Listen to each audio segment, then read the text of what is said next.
Pasukan Yaman dilaporkan telah menyerang kapal Amerika Serikat di Laut Merah. Peristiwa ini terjadi dalam operasi gabungan yang melibatkan Angkatan Udara, Angkatan Laut, unit rudal, dan unit drone. Kapal Amerika Serikat tersebut diserang dengan jarak yang tak jauh. Pasukan Yaman dilaporkan telah menyerang kapal Amerika Serikat di Laut Merah. Peristiwa itu dilakukan dalam operasi gabungan dengan melibatkan Angkatan Udara, Angkatan Laut, unit rudal, dan unit drone. Kapal perang Amerika Serikat itu pun diserang dari jarak yang tak begitu jauh. Detik-detik penyerangan dari Yaman yang rupanya juga mengerahkan rudal balistik ini terekam di media sosial. Adapun video penyerangan itu diunggah oleh Arabic Journal di media sosial YouTube-nya. Dalam video yang diunggah, terlihat bahwa sebuah rudal melayang di atas permukaan air dan menghantam sebuah kapal yang diduga merupakan kapal Amerika Serikat. Imbas serangan rudal itu pun menyebabkan kebakaran hebat di kapal tersebut.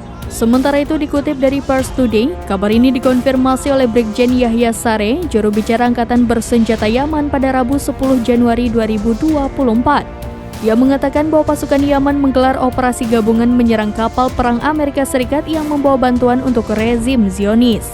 Kapal perang itu pun diserang menggunakan rudal balistik dan drone.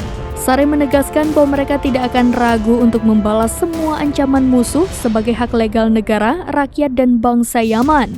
Flag di Laut Merah pun siap serang tak pandang bulu. Ia juga menegaskan akan terus mencegah kapal-kapal Israel atau yang menuju Israel berlayar di Laut Merah dan Laut Arab selama agresi dan blokade rakyat Gaza belum dihentikan.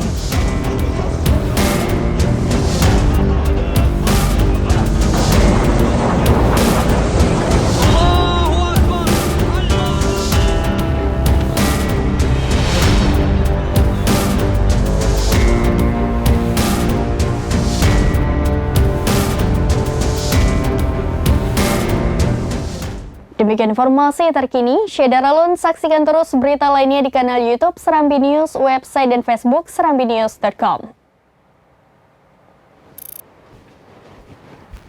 Download Tribun X sekarang, menghadirkan lokal menjadi Indonesia.